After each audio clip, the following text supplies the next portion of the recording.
puts John Cena at his money and his prime. That kid's gonna sell merchandise like hotcakes. Yeah, I agree with that. So let's get into this media scrum that everybody's talking about. Let's get it. Let's get into it. Now we're gonna. I'm gonna do 2-for-1 videos. So this video is going to be 2-for-1. So we're gonna. I'll splice it in editing. But we're gonna talk about the media scrum real quick. Me, Fatal, and I, SlamZoneSports here. We're gonna talk about it. Well, I only watched like the first like 10, 15 minutes of it, minus the few little clips I've seen here and there. But I did watch the CM Punk thing. And I will just give my feedback on that first question should have never been asked. No. That should have never really been asked of CM Punk. That had nothing to do with the show. It had happened 8 years prior.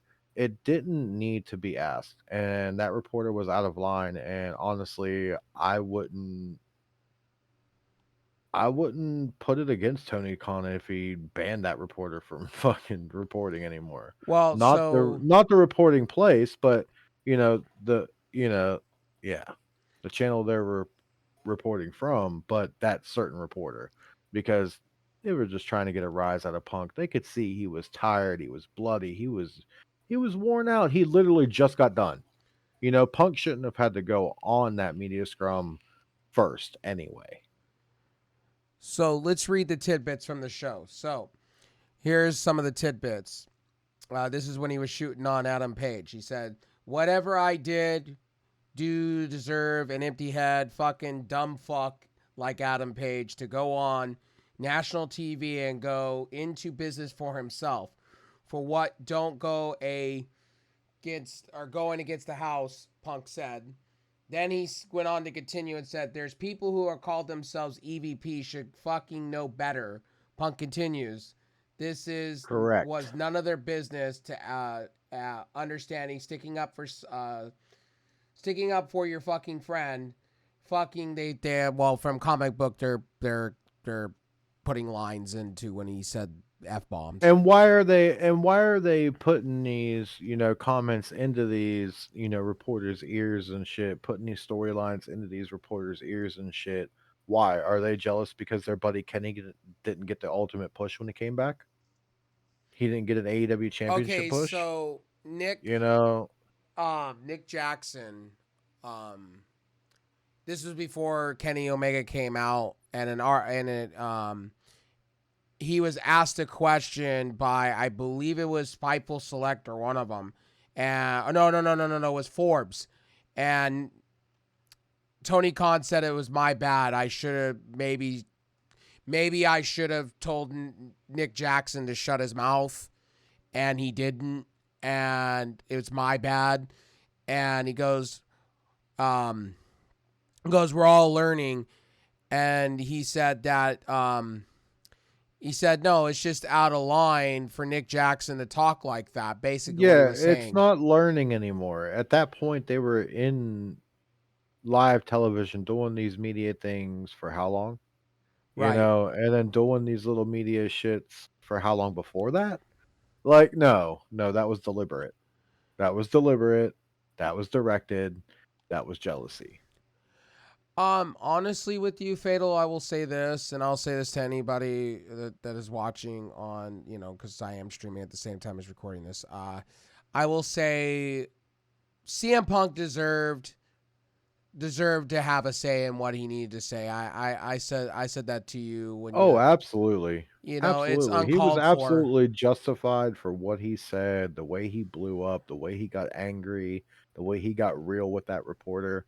Abso-fucking-lutely. Yes. My favorite part of that media scrum is when he turned around and he said, literally, "Adam Page, go tell Terry Funk that you don't care about advice. The And I fuck out love of the here." way I love the way for the rest of that actual interview, he just sat there and ate his fucking muffin. He didn't care anymore. No. Okay, that's the first question you wanna lead with? You don't care about this interview either? Alright, neither do I. I'm gonna sit here and eat, I'm gonna rest, I'm gonna get my splendid in me, you know, I'm going to get my and alcohol beverage on. My that wasn't non-alcohol alcohol, that was non-alcoholic. yeah, that was seltzer. Mm-hmm. Yeah, that was literally just seltzer water, lime flavored. We sell it at my store. It was funny. It was very telling where he was going for, and then he just went hardcore in the paint about Colt Cabana, and I was like, Yeah, damn, you, that's a and burial. rightfully so, and rightfully so. If you're gonna deliver that kind of question, be ready for the honest fucking answer, Well, because everybody, CM Punk is known for dropping these pipe bombs. He's not gonna fucking lie. Why? Why? What does he have to hide from? everybody on the line, everybody online has been saying all day, CM Punk's an asshole, self-centered prick, this, that, and the No, third, he's and not. He said it right there on the media scrum. He didn't care if Colt Cabana worked there, didn't work there, had a title, didn't have a title. He didn't give a fuck. That shit was over to him because why? It was fucking 8 years ago. We live in 2022. This happened in 2014. yeah. Who the fuck gives a fuck? You know? Now, another thing part of the media scrum, if you guys didn't pick up on it, Swerve Strickland, that man, Tony Khan turned around and said, I don't know if Tony Khan was just feeling the moment. Swerve Strickland went, you're going to give the Acclaim another match against us? We whooped their ass. They don't need to, they go to the back of the line. But And then, you gotta yeah, exactly. They should go back to the line. Swerve was absolutely right on that one. And then he turned around and said, and then Tony Khan said, well, they're the all-time winning. They just milestone. And he goes, I'll give two behinds. That's what he basically said. I don't give two behinds of if they're the most winning. What did they do to deserve a rematch? And then Keith Lee right behind that said, if we would have lost, you told us to go back to the line. We had to earn another number one contendership match and get up the rankings again. But we're not going to talk about that. We're not going to talk about that. If you want us to face these guys, is this official? And he looks at them, is this official? Are you making this official right now? And then I felt like Keith Lee was about to deliver a hell of a fucking promo if he would have said that was official. I think Tony Khan sometimes needs to But watch what it's he says. yeah, and you could see him backpedal whenever Keith Lee said he asked if that was official. You could see Tony Khan go, "Oh, wait, is that something you want?" He gave him that look, like, "Oh, am I crossing a line here? Should I not be doing this? Am I doing something wrong?" you know? And I do agree with some people online that said it pretty much CM Punk basically turned around and said, Tony Khan, have a fucking seat. You're going for a ride. And Yeah. you could see Tony Khan looking like, what the fuck There is was a happening? couple moments there where he closed his eyes and was like, "All right, I'm just going with it." And he would take a sip out of that coffee cup, hotel looking cup, Yeah. whatever paper cup thing he was sipping out of, and then his sparkling water. Bro, what you drinking over there? What you sipping on? You got that lean over there. You gotta have the lean to deal with CM Punk. I will say one Uh, thing coming out of that media scrum that Tony Khan did say. He turned around and he said, I got Jim Crockett promotioned on this weekend. But he said, I got all the money in the world. And he talked about WWE and he said, yes, I've had conversations with WWE, but they shat on me. And guess what? I'm somebody you don't shit on. And he said, I got a lot of money. And I was like, damn, this man said he's going to unload on WWE. When he said these things, I was like, damn, my man. Man, you're drinking the haterade. Holy shit. He wouldn't talk about the tampering, but he talked about how he was number 3 and he didn't like being number 3. Like, you can tell he's a competitive mind, Tony Khan. And when he said what he said, I think he was in the moment of CM Punk and he became a savage.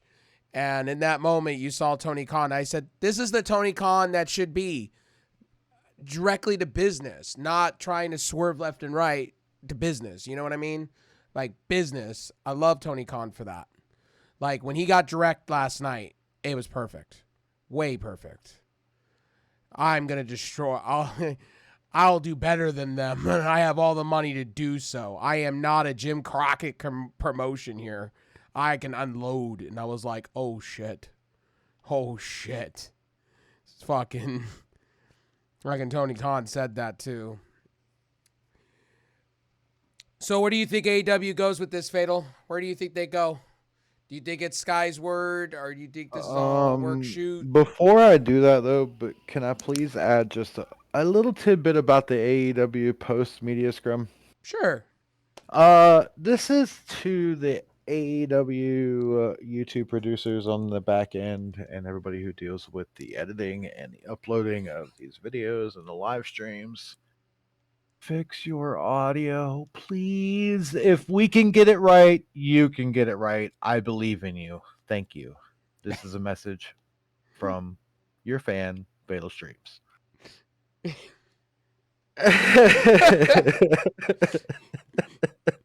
Stay thirsty, my friends. Everybody sounded like they had a deep fucking voice. Even Tony Khan, he always sounds really upbeat and really, you know, he's got a Willy Wonka voice, and all of a sudden he sounded like Swerve Strickland. You know, like what the fuck? Where's Tony Khan have this deep fucking Grinch voice? Like no. So following the media scrum, right? So we're gonna keep talking about the media scrum, but what you No, I saw gotta go to bed soon. But anyway, yeah, real like quick. going forward, like do I think it's skyward up? If they keep this storyline the way it's going, and producers in the back for AEW and CM Punk and MJF who've got to be on board too, and they got to work together and they got to perform together and shit and really get this shit together. But yes, they will put on hella good AEW television for the next couple of weeks while we wait on Full Gear. I think a new NWO is coming. I really feel that. I MJF, CM feel Punk. like it's going that way too, but not the way you think it is. I feel like with that dude that got the chip thing for him, you got W Morrissey there now who probably just got a contract negotiation because Stokely's working for him, working with them. You know, now you got MJF in the fold and whoever else was in those masks when they burst onto the scene there will probably be in the fold too. Also, too, if you guys were not following, real quickly, just to end this video out. So update on what's going on with CM Punk. There was an altercation that took place after the fact. What Fightful Select and a whole bunch of them are reporting is that Chris Jericho whispered in Tony Khan's ear. There was an altercation that took place. As Chris Jericho was sitting down to give media. Chris Jericho is such a professional. I will say that. As you can't see it on the media scrum on YouTube, but you could see security and a whole bunch of people running from the area. That's what Brian Alvarez and a whole bunch of them were saying. Brian Alvarez also got shit on by CM Punk himself in that media scrum. What happened was CM Punk went back to the dressing room. Nick Jackson and Matt Jackson and Kenny Omega faced him, and they had an altercation. Real life punches were thrown. Matt Jackson got hit in the face by CM Punk, hardcore in the paint. So we're going to find out on Wednesday what happens. We're going to find out more and more as the week goes on. And as the week goes on, we'll cover more of it. People are saying CM Punk should be suspended. I don't think it should go that far. Also, Kenny Omega and the Young Bucks were talking about walking out at the same time. I think calmer heads will prevail. There's a lot of money to be made. I don't Yeah, think. them trios championships look good on them boys, and you know the elite could do good wearing these titles for a while, and you know, like they said, they feel like their fan base is down. They feel like this or that. They're not getting the pop they used to. That could get them the pop that they want, but they need to face really good teams. They need to face teams like House of Black as long as Aleister Black is still wanting to be around. They need to face teams like Death Triangle. They need to face teams, you know, of any mix of, you know, the AEW roster right now, like Dark Order, you know, and they need to squash them all. Right. If they could do that, they'll have a huge push there. I whether they're pushing them as heels or faces, you know, just go with it. I'm hoping Tony Khan calmed all this stuff down. Now, this is where Tony Khan needs to come in and be an owner.